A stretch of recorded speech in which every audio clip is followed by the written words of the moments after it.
Yes, now be careful here. This is a dot product. This is scalar multiplication. Okay, that's scalar multiplication. I forgot my absolute value here. But what is ds? What's ds? That was what? That is the arc length, but I just gave you a note that told us what ds was. Do you remember it was this? It was the square root of dx dt squared plus blah, blah, blah. But I said if we look at the curve as being r, that really is just what? The magnitude of r. Whoa. So this is just the magnitude of r of, magnitude of r prime, not of r, right? Because these are all the little derivatives. So this is the magnitude of derivative dt. And do you see what happens? These cancel. And so you get the cleaned up version of the work formula for a particle moving along a curve in a vector field, which I'll put up on the next slide. We could have used capital T, but why compute it if we don't have to? All right, so this is me basically explaining what I just explained on the board with this, that they get cancellation. And so work turns from this after cancellation into this. So all we're going to have to do, if somebody gives us a curve, right, and somebody gives us a vector field, and they ask us for the total work done, we're going to need to take the dot product of the derivative of the curve, which hopefully we'll be able to find the curve and then take its derivative. And then we'll have to dot that with the, what does this mean? The vector field with r of t plugged in. That's a little strange looking. Don't we just plug in the components into the... That's right. We're just going to take each component function of our curve and plug it into the components of the vector field.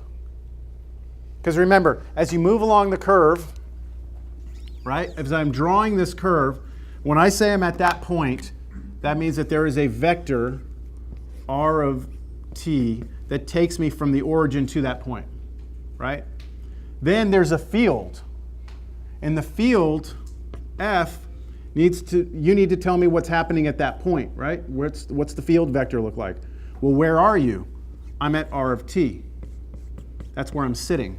So you're going to plug that vector into that function, and that should spit out the vector for the field that's at that point. You'll see, but it's one of those things that's the notation's kind of strange.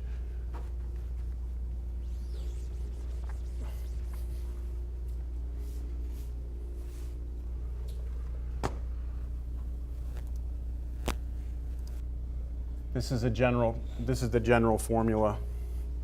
So there's one little thing that's different, which on the board right now that I didn't have up before. So let me run through this. We call these line integrals over vector fields. What we were doing before were line integrals over scalar functions, right? We were doing line integrals where the f that we had in there was a scalar function. Now the function we have inside is a vector function, capital F.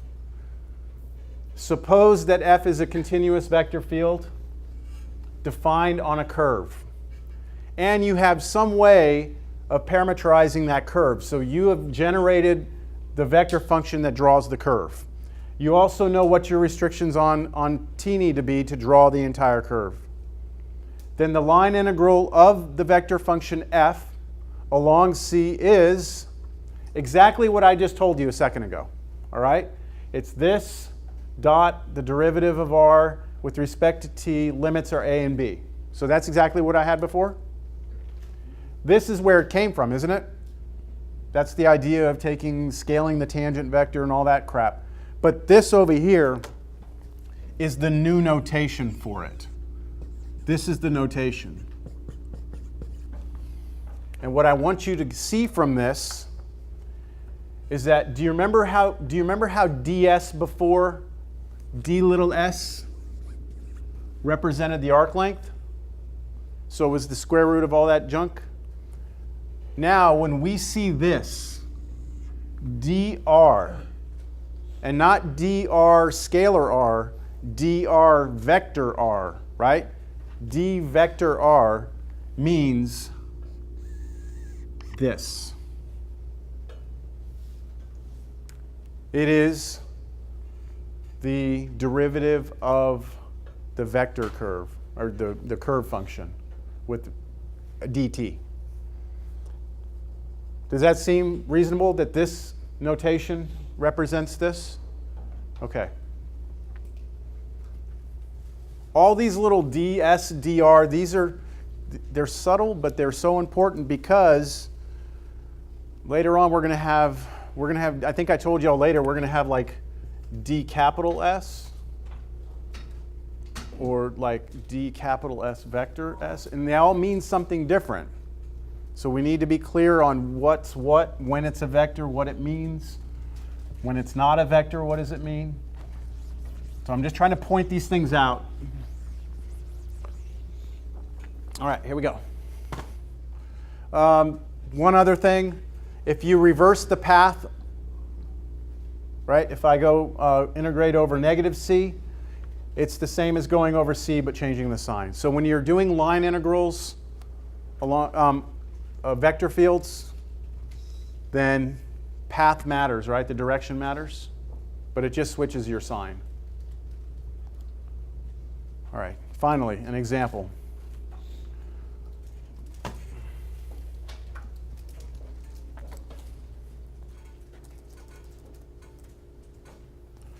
Find the work done by the gradient vector field of f of xy equals x plus y quantity squared on a path traversing the top half of the unit circle in a counterclockwise direction. Boy, I sure do like that top half of the unit circle, don't I?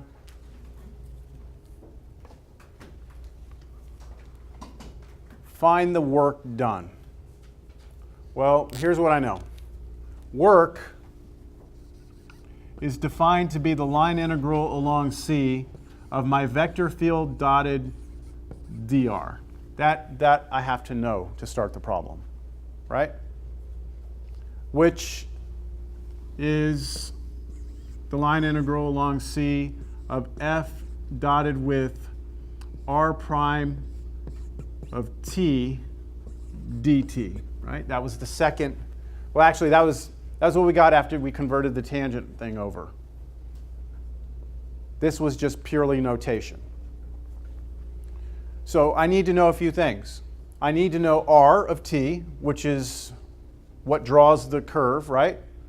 And I need to know capital F vector, which is the field. Ideas?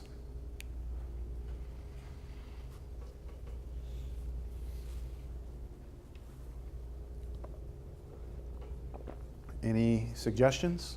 Since it's a unit circle, can you draw it out? Okay, so you want to start with trying to get r first? Yeah. Okay, let's try and find the vector function that draws the top half like this. And you want to go counterclockwise, right, like this? You want to start here, unit circle 1, you're going to end here at -1. Now we've done this, I think, twice now, right? At least twice. But we always wrote it as the parametric equations. So we wrote it as like x would be, in this case, cosine t, and y would be sine t, and then we'd say t varies between 0 and pi, right? That's what we did last class. We just need to convert this over to an r of t, a vector function.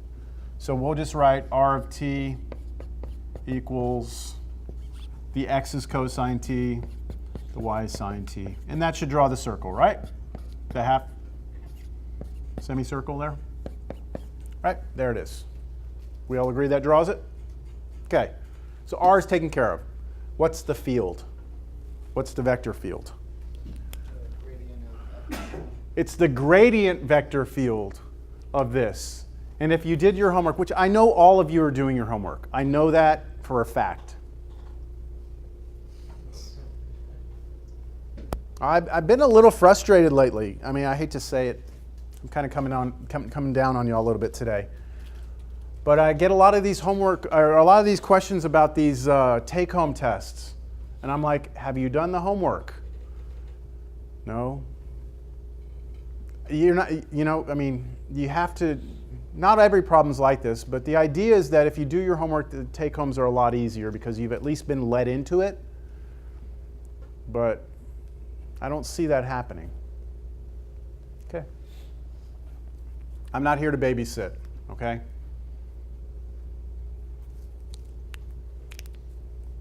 What's the gradient vector field of the scalar function, f? It's going to be A vector with partial x, partial. That's right, good. So you're looking at, when you say gradient vector field, everyone here needs to know what that means. That means the gradient of the scalar function f, which by definition in this case is the partial of f with respect to x, partial of f with respect to y. It's only two-dimensional because, well, f is two-dimensional. This gradient vector field, right, this right here, is the capital F they want us to use. So my capital F will be, what? What's the partial of f with respect to x? 2 times x plus y. So you're doing like a chain rule on this. 2 has to come down, and then you do derivative of what's inside with respect to x, which is just 1. So you get that. Then partial with respect to y, same exact thing, right?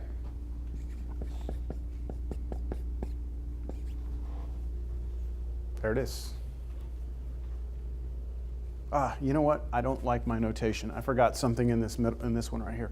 What did I guess I could have got away with it, but the way it was written in the previous note, what am I missing right there?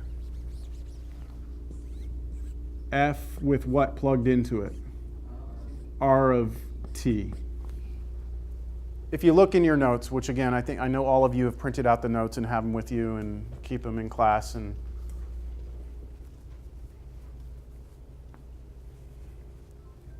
then this means I'm going to plug the vector curve into my field, right? And there's my field. Here's my curve. Here's my vector curve. So let's plug it in. I think I'm ready to set the integral up.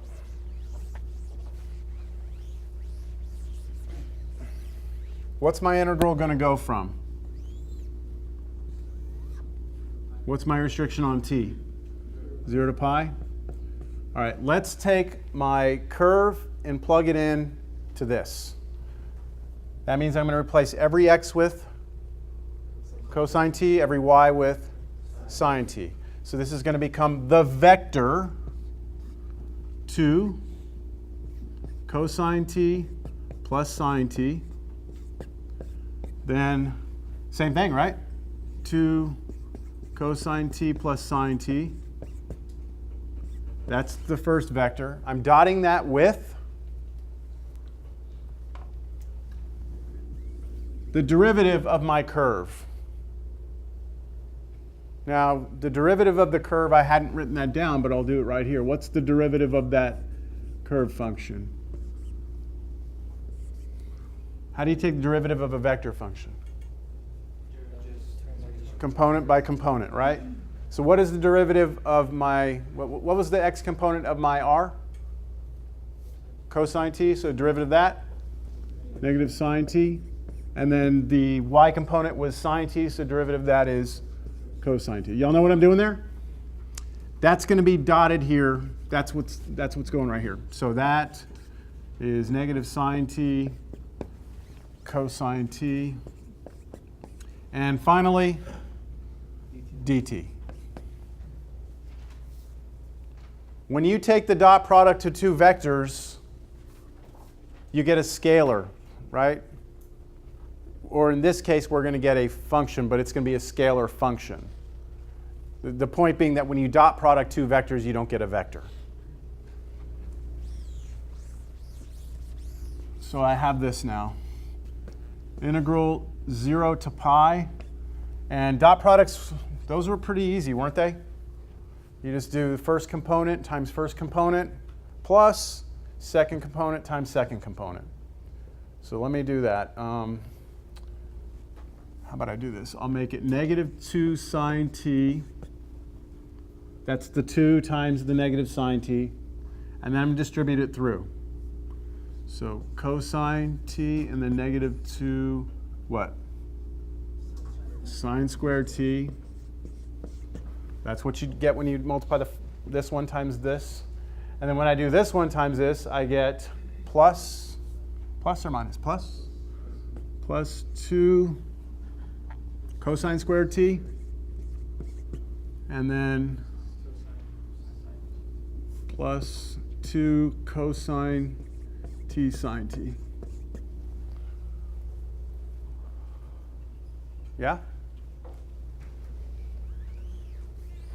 dt.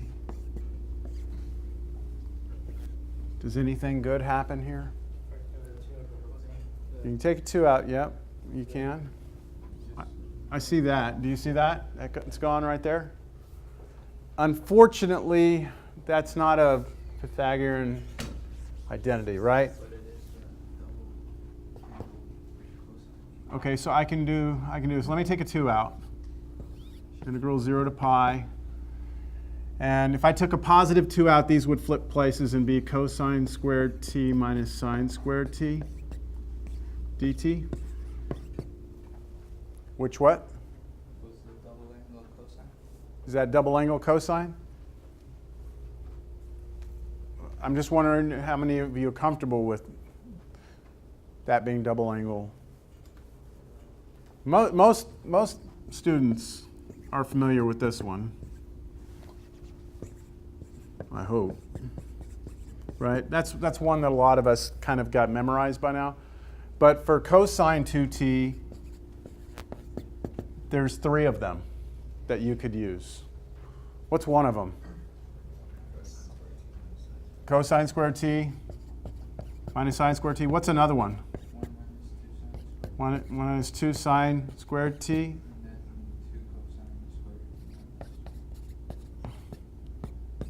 That? So where are those? If you don't know those, where are they? They should be on your formula sheets, right? Not that one, though. Yeah, not that one. The ones that you're allowed to have for the class. It's the pre-cal, one of the first pages on there. So if we believe this, then that right there is cosine 2t, which is 2 integral 0 to pi cosine 2t dt. Antiderivative of cosine is sine, but then we have to scale out because we got a 2 in there, so 1/2, right? But then the 1/2 and the 2 out there are going to go away. So this is just sine 2t, isn't it? It's the antiderivative. 0 pi. Sine of 2 pi is 0. Sine of 0 is, oh man. We did 0 work. Now, I know that's all for nothing, okay, but the value of the problem was not in the fact that we got an answer of 0. If you look at the geometry of the problem, okay, the vector field is drawn here for you.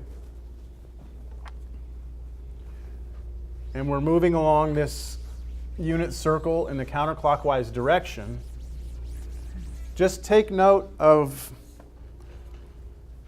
as we move this around, right now, is my work positive or negative? It's a dot product between these two vectors, right? Dot products are always positive if the angle between your two vectors is less than pi over 2 or less than 90 degrees.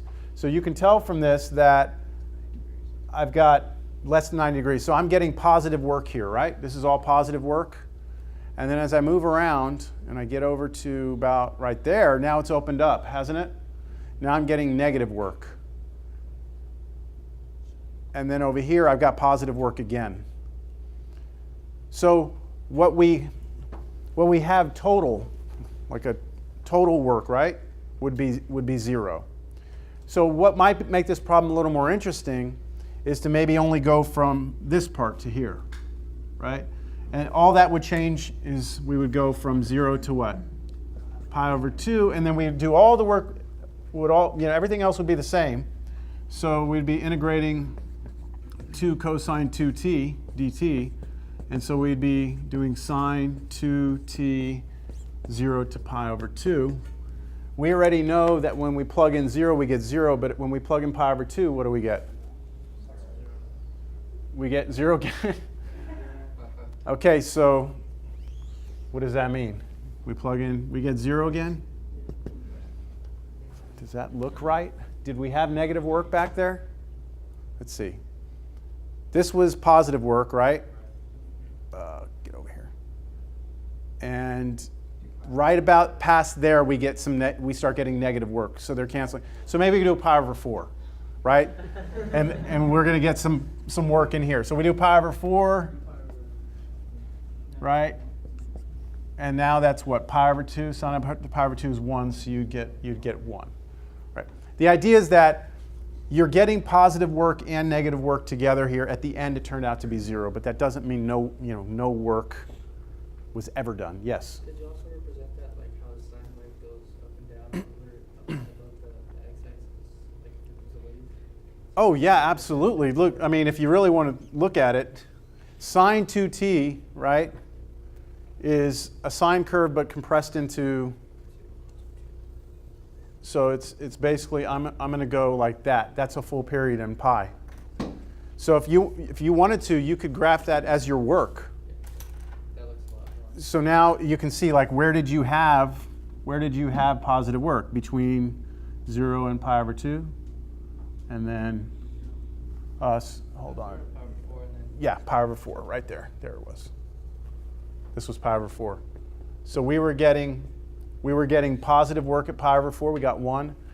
Anywhere before pi over 4, we had positive work. Once we get past pi over 4, we still have positive work, but it's coming down because we're starting to add negative work to this. And then it gets to 0, and then we come back. So, okay.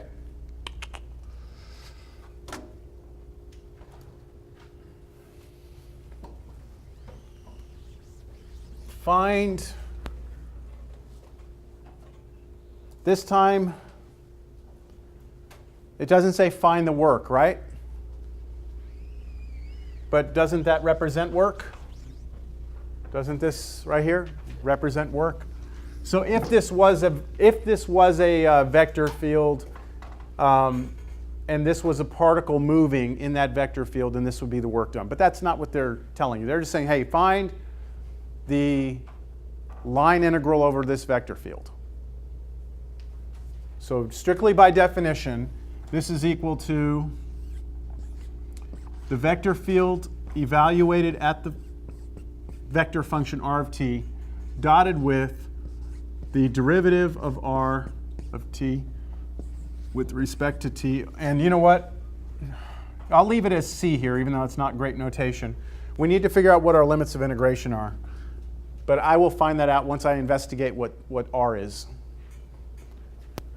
So r is this curve. It's the parabola y equals 1 plus x squared, which I think we're comfortable with what that looks like. X, y equals 1 plus x squared. But I need to write that as a vector function. And I'm only supposed to go between -1, 2, which is here, so I need to cut that off. And I'm supposed to go to 1, 2, which is here, cut that off. Right? And I'm supposed to go in this direction. So can you draw me that parabola with the vector function?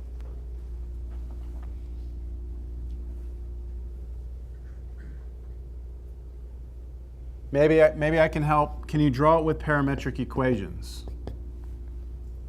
Okay, how would you do it? X is what? T, because x is free, right? Y depends on t, on x. So x here can be whatever you want. So we make that the t. And then the y is exactly this rewritten with x replaced with t. So 1 plus t squared. This is how I was telling you last class. You could use your calculator to graph every function you've ever graphed before. What are my restrictions on t? -1 to 1, because the restrictions on t are the same as the restrictions on x. And if I start it at t being -1, I'll be back here. And as I move through to t is 1, I will move along the curve and I will come this direction. Now, that's it as parametric. To write it in vector form, all we do is just throw those equations into here. So t, 1 plus t squared.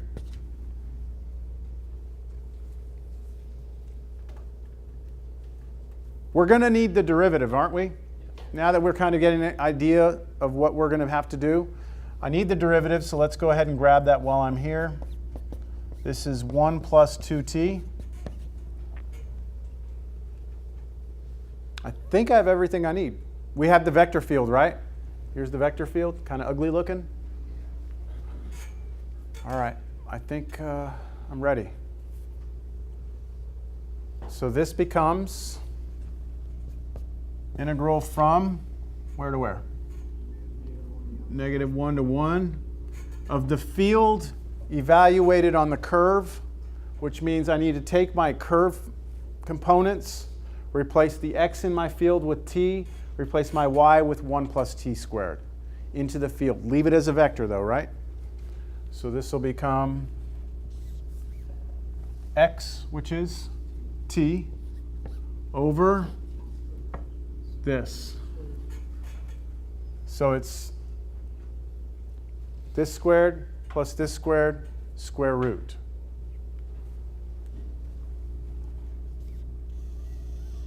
So t squared plus 1 plus t squared, square root. Well, I thought that was going to be kind of clean, but I guess not. And then the y, so I do 1 plus t squared over the same exact thing that I had over there, right?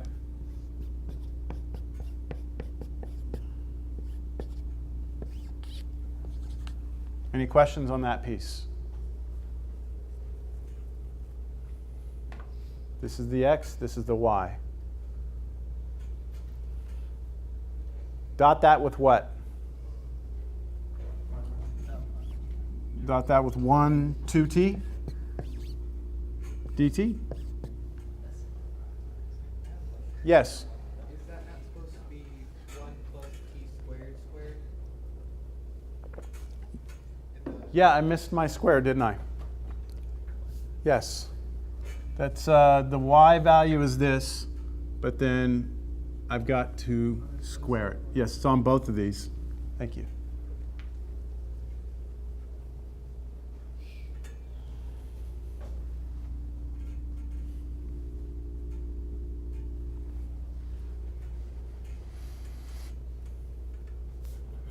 All right, let's dot that out. I'm just having this really bad feeling that this is going to be horrible, but let's see what happens. Okay, this equals integral -1 to 1. All right, dot this 1 times the first piece. Okay, that's not so bad. T over the square root of t squared plus 1 plus t squared squared, but then plus now this times this, which the 2t is like on top, so it just passes through and just becomes 2t plus 2t cubed over the same thing.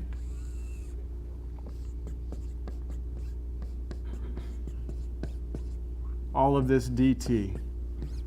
How are you feeling about that integral? That doesn't seems a little ugly. Do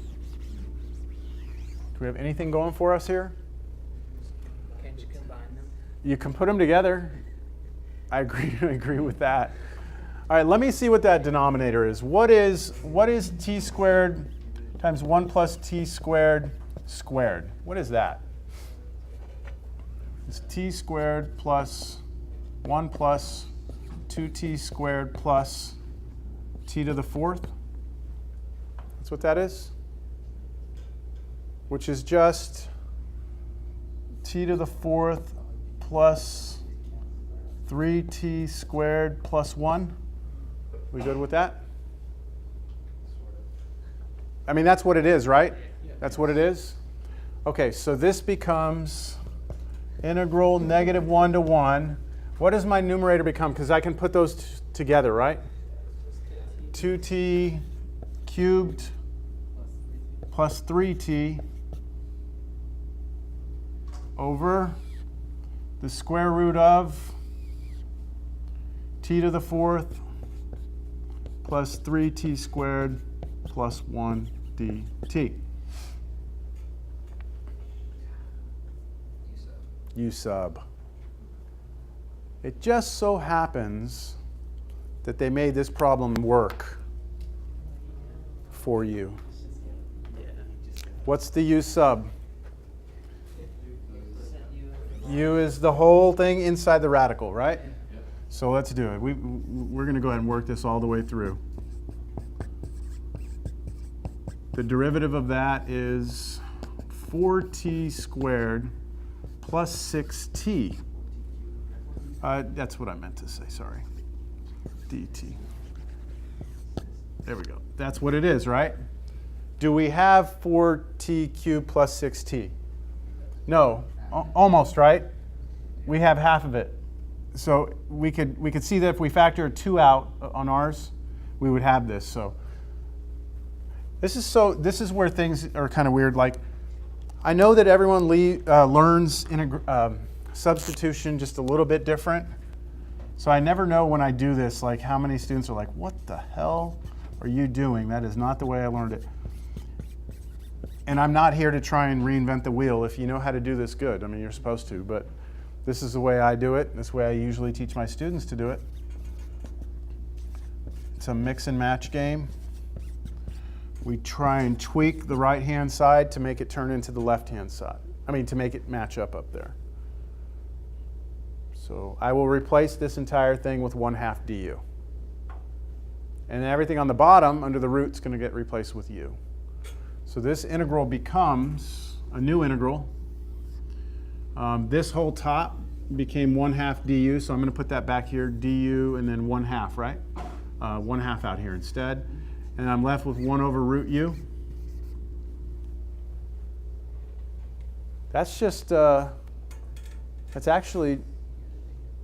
just u to the negative half, so antiderivative, that's just square root of u. Even if you have to take this into account also. But hopefully you agree with that. That's what that is.